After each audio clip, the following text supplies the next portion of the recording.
안녕하십니까 성도 여러분, 최성수 목사의 말씀 묵상 시간입니다. 오늘 본문은 스가랴 3장 1절로 10절까지의 말씀이고요.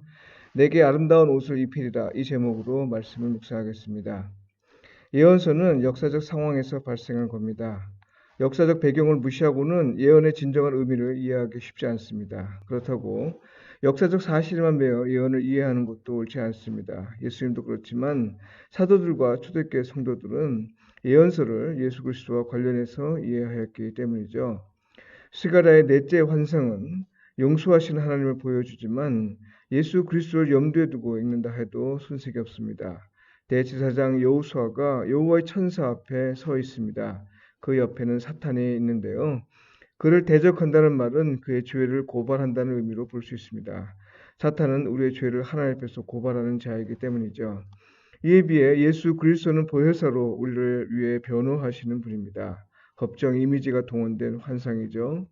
그런데 여호와께서 이스라엘과 여호수아의 죄를 고발하는 사탄을 책망합니다. 이스라엘은 지금 불에서 꺼낸 그슬린 나무가 아니냐는 겁니다. 이미 징계받은 상태임을 환기하신 거죠. 그리고 여호수아의 죄를 깨끗이 제거해 주시고 그에게 아름다운 옷을 입히셨습니다. 여호와께서 자기 앞에 선자들에게 명령하사 그 더러운 옷을 벗기라 하시고 또 여호수아에게 이르시되 내가 내 죄악을 제거하여 버렸으니 내게 아름다운 옷을 입히리라 하시기로. 예.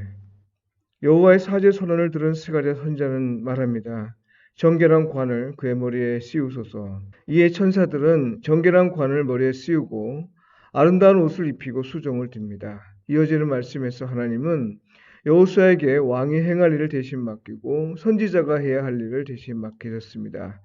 여기에 더해 장차 태어날 내 종 싹을 말하고 있는데요. 이건 예레미야 23장 5절에서 읽어볼 수 있는 것으로 메시아에 관한 예언입니다.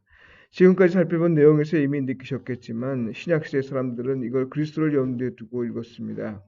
불에서 꺼낸 거슬린 나무 같은 우리를 고치시고 돌보시어 당신의 백성으로 삼아주셨습니다.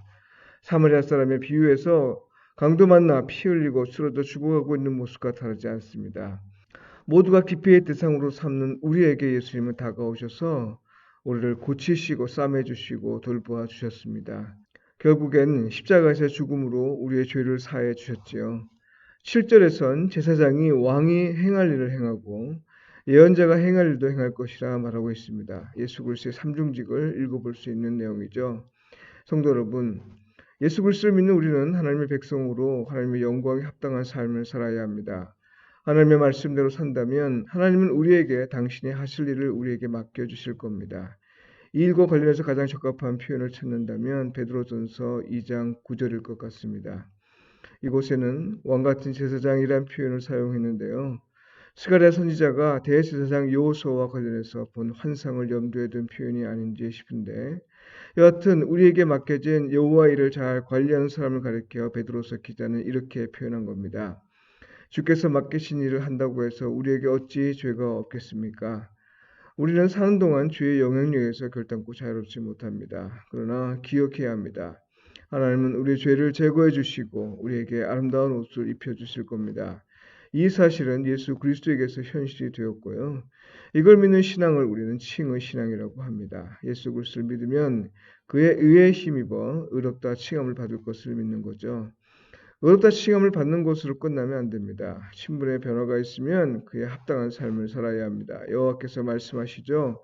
내가 만일 내 도를 행하며 내 규례를 지키면 내가 내 집을 다스릴 것이요 내 뜰을 지킬 것이며 내가 또 너로 여기 섰는 자들 가운데 왕래하게 하리라.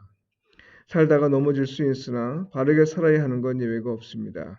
말씀에 따른 삶이 예수님 이전의 사람에겐 율법을 지키는 것으로 그쳤지만 예수님의 이후의 사람에겐 그건 성령의 인도를 받는 삶입니다.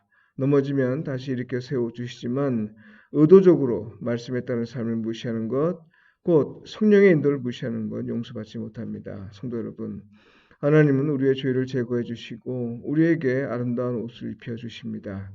예수 그리스도를 통해 분명히 보이셨습니다. 이제는 말씀대로 살고 성령의 인도를 받는 삶을 충실하게 사시길 바라고요.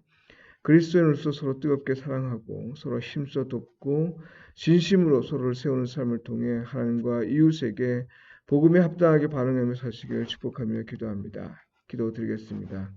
주님, 우리의 죄를 사해 주시고 우리에게 의의 옷을 입혀 주셔서 감사합니다. 주의 자녀에 합당한 삶을 살게 도우소서.